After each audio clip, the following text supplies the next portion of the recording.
So when I think about the white suburbs of St. Louis, which tend to go out west rather than up north, it actually, I think, is quite easy to live with an undisturbed epistemology of ignorance there. And it's certainly easy to select one's media exposure in such a way that this willful ignorance is reinforced rather than disrupted.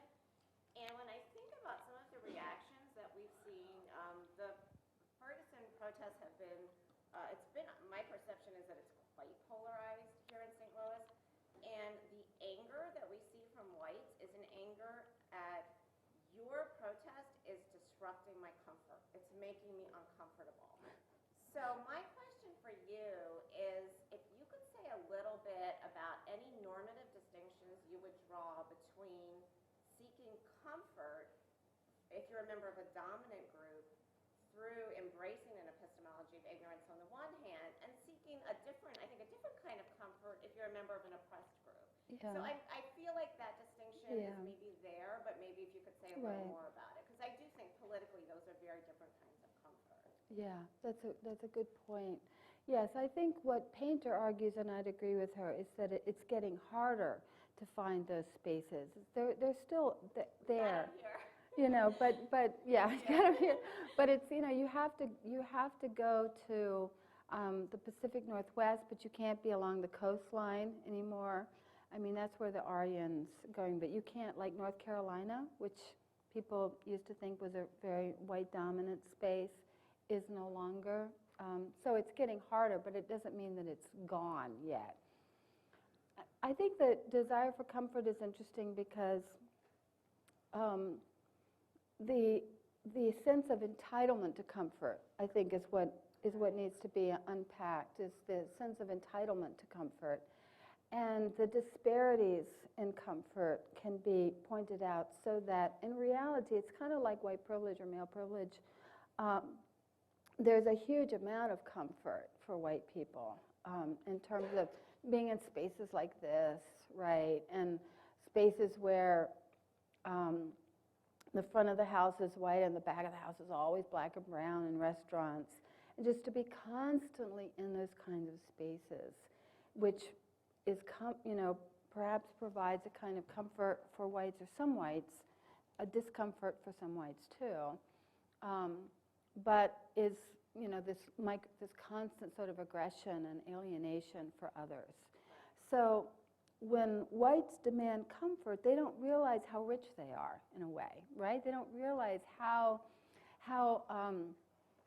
they're not thinking about questions of entitlement. They're also not realizing the disparity in how much they have on a regular basis of that sort of thing, vis-a-vis others. So there's epistemic consequences here too to the challenge. The need to, you know, the trigger warning stuff on college campuses I have real mixed views about, because as we all know, especially in women's studies, we're there to make our, I mean, you can't not do that because it's personal. You're not just talking about mathematics, you're talking about lives and the choices that your mother made and your father made. So you're going to bring up for them discomforting issues and topics. And so we've got to, I think, resist the idea of a comfort being a blanket good, comfort being something everyone is entitled to, and comfort being something that white people don't have today vis-a-vis non-white people, because they still have it way more than non-white people, I'd say. Thank you. I also really enjoyed your talk, and I enjoyed what you were talking about with the epistemology of ignorance, and I found that I've encountered a lot of that among some of my white friends over the last couple of weeks. And what I found is that if I try to challenge their views, it almost strengthens the epistemology of ignorance. It makes them push even harder to find a way to invalidate arguments I'm making or things I'm pointing out or what I'm saying to them. And I suspect that partially has to do with what you were talking about at the end of your talk in terms of it being harder to find that space and the defensiveness of that space. But my question is have you put any thought into how you can challenge epistemology of ignorance without a response that results in defensiveness, strengthening, resisting? Yeah. Well, I think because these things are connected to our identities, and I want to use the term not as a label, right? Some people talk about it, well, identity is just a label, but as a full sense of subjecthood, and how one is in the world. That is what is at stake when you challenge people's views about how they interpret a grand jury verdict or how they interpret a video.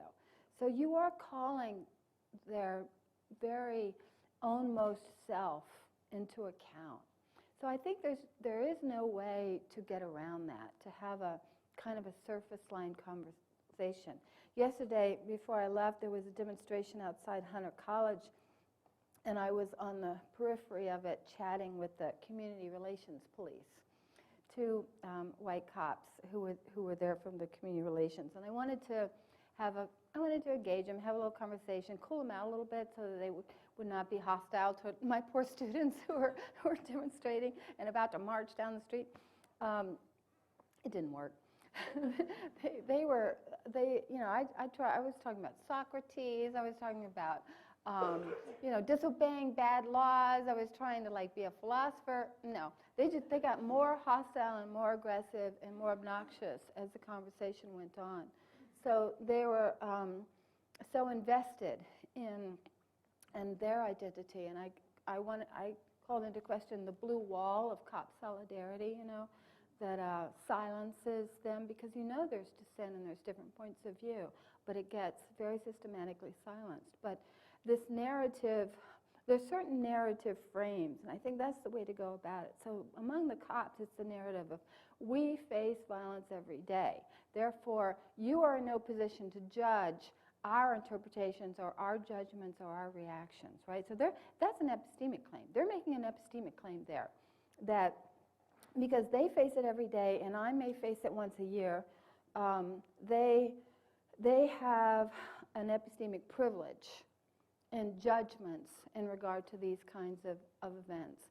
And we have to push back against that narrative. And I think too many people in the media want to, they want to praise the police. They want to go along with that narrative as a way to try to absolve themselves. And politicians do this all the time because they want the cop vote, right? And they want the support of the cop unions. My husband is a union organizer. He doesn't really believe the cop unions are real, but there are cop unions. So I think we have to resist the narrative. And you can do that without, calling names of a particular individual that you're talking to. But we have to find, what are the framing narratives that are keeping the conversation stalled? Because you see that every time you try to engage somebody on these topics, you quickly go to these, there's certain narratives out there, like that one about the cops facing violence every day that people go to. And that's what we have to figure out how to develop some responses to.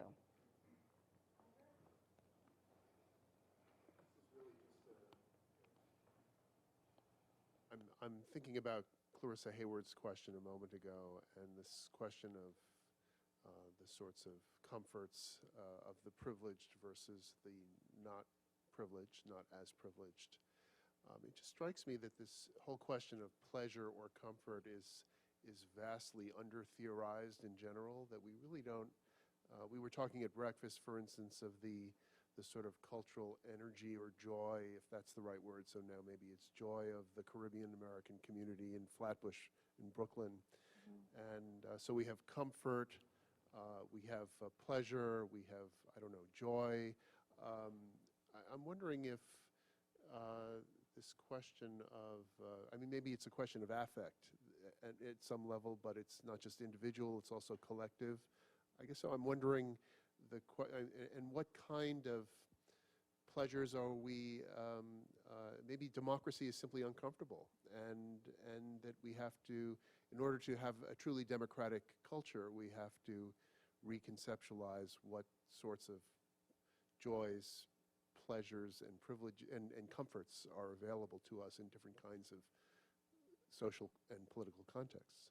I'm just curious what your thoughts are. Well, I think democracy, one of the good coverages of your events at Ferguson has been Democracy Now! Everybody should be watching Democracy Now! Every day, where they were talking about how whites politically participate through the electoral system and through, political institutions here, and African Americans politically participate in the streets because they're sort of shut out of the power system in places like Ferguson's.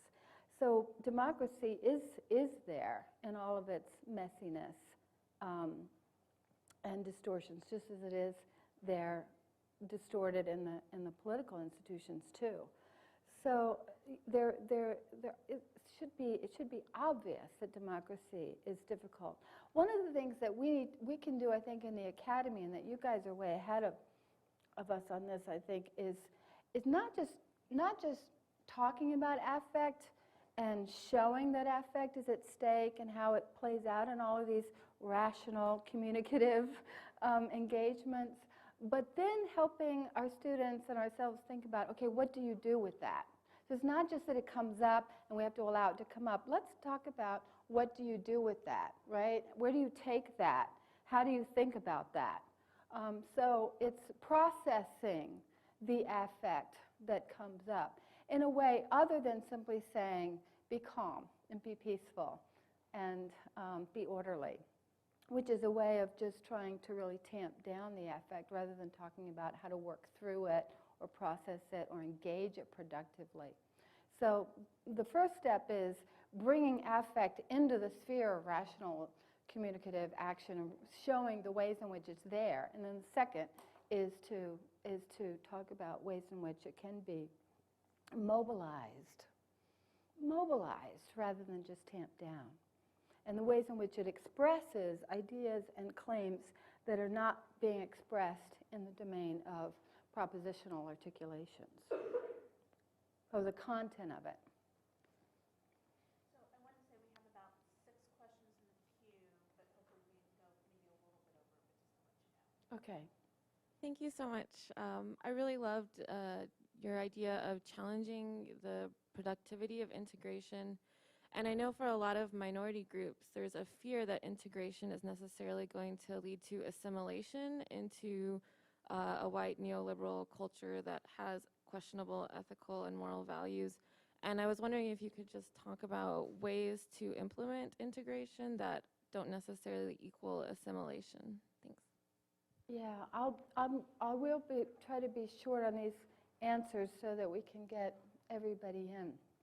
So if I feel like I'm not giving you full answer, it's out of my democratic impulses. So I do think assimilate. It's interesting because assimilation as a word has different connotations in North America than it does in South America. The word assimilao signifies something more like a two-way change, and assimilation here has signified a forcible practice of changing the minoritized to adopt the practices and belief systems of the majority. So it's a one-way change. And in reality, of course, it's not been a one-way change. In reality, what we think of as even U.S. white culture, even Southern white culture, is a mestizo culture. It's a hybrid culture that has adopted without acknowledging, but it has adopted, appropriated, but also been influenced by ways of being in the world, language, not just language and food, as we often talk about, but also sort of ways of being in the world and ways of moving that have been taken from other cultures that it has been present with. So assimilation as a one-way thing is kind of a lie in all cases, but it also can be an instantiation of certain policies in education, such as English only in the schools, to try to enforce a one-way only assimilation. So I think the work on hybridity, and here I think Latin American philosophy and Latin American thought is way ahead of the game and needs to be taught and grappled with by people doing social theory from all sorts of disciplines in North America, because there's actually been a 200-year conversation in Latin America over the politics of hybridity and hybridization and what it means, and all the variations of it. It's way more developed than what what we've had in the North. So, because I think that it's not possible to think that 2042 is not going to make a change. It's not, there's going to be a large number of people in the United States who come from the formerly colonized parts of the world, and it's likely that that's going to have an effect on the dominant narratives of U.S. history and U.S. wars through the 20th century. There's going to be some changes in the textbooks. I really believe finally we'll be able to, even in Texas, change the textbooks. Accounts of what are the high points and what are the low points and what's the truth, sort of the United States history, because of these populations' input. So there will be, the United States has always been an amalgam and had in reality a hybrid form.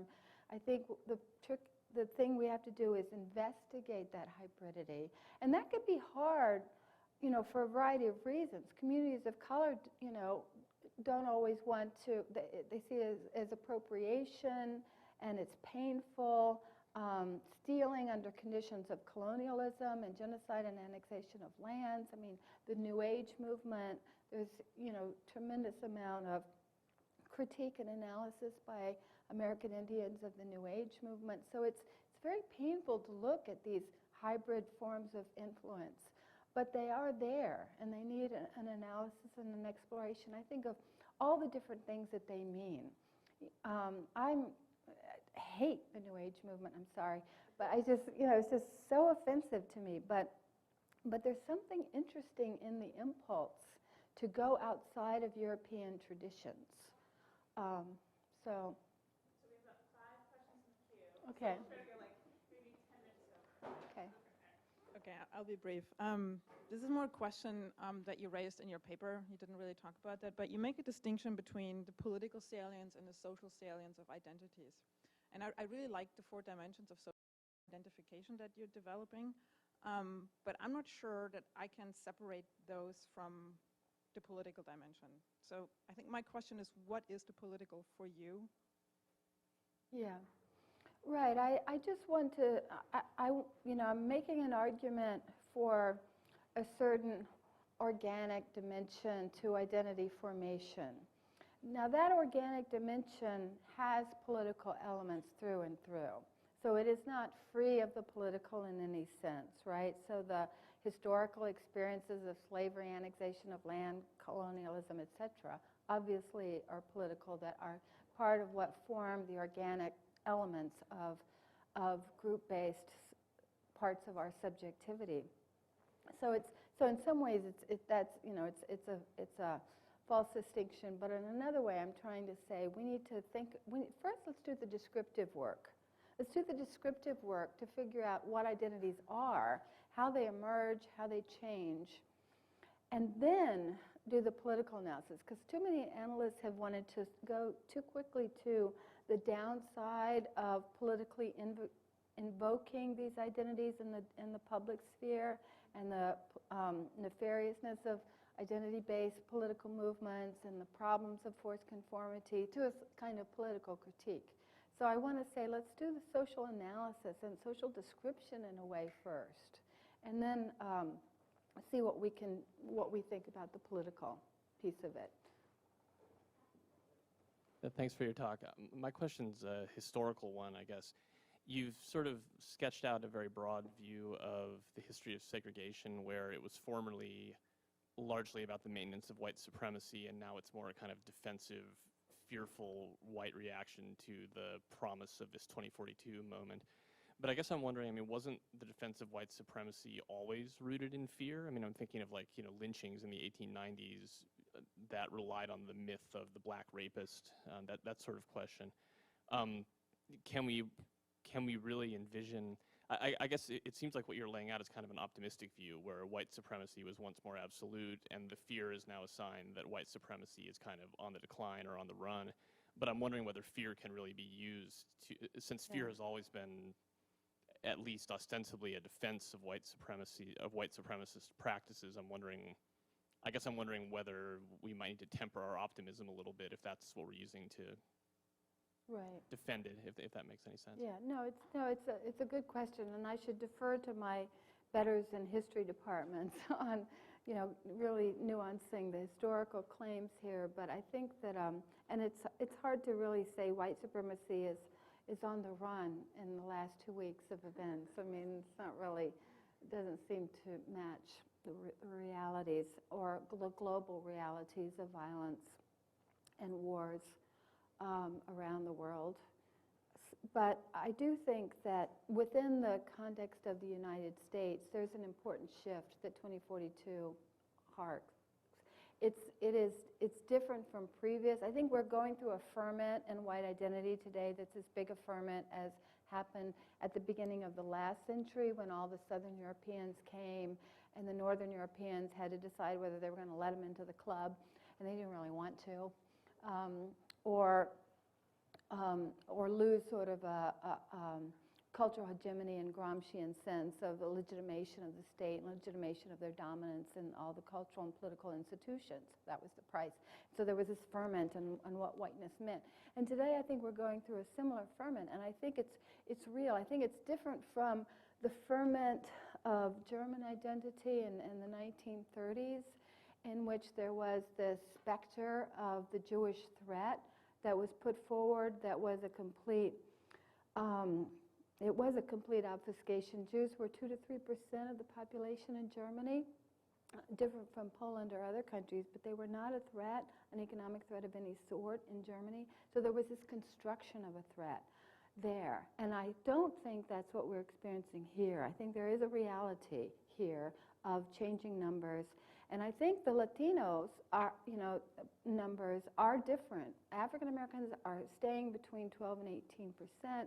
Asian American numbers are going up. But look, we are in the Western Hemisphere. Latinos do not need to go as far, and they don't need to lose all ties with family and community to the same extent. It's not as expensive to travel, and the language can be sustained for multiple generations more easily. So it's a different, I think there's a material reality to the changes that are having reverberations in white subjectivity of protectiveness. But I don't want to overplay the distinctions.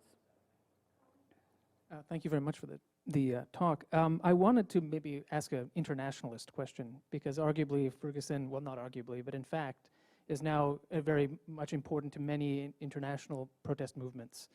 I wonder if you see any distinctions or nuances between the epistemology of ignorance and white identity, as you're describing it in the American context, between the American context and other Western nations or white communities.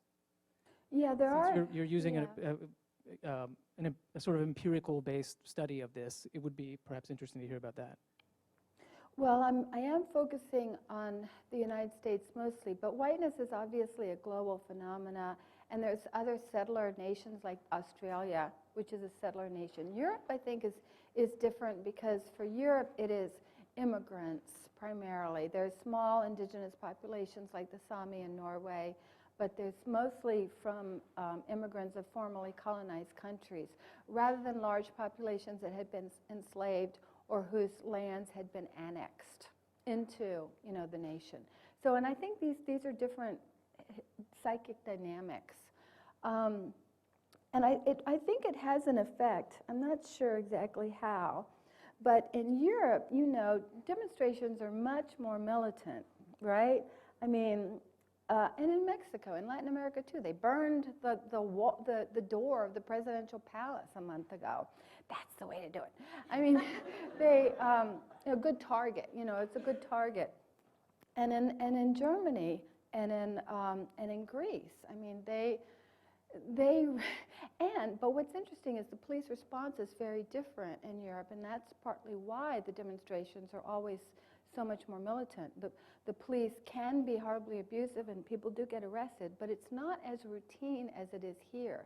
And I think the practices of the police here do have to go, you have to go back to slavery and the colonization of the West and the annexation of Mexican lands and the need for an absolute kind of control over the public sphere and an unquestioned response to the police.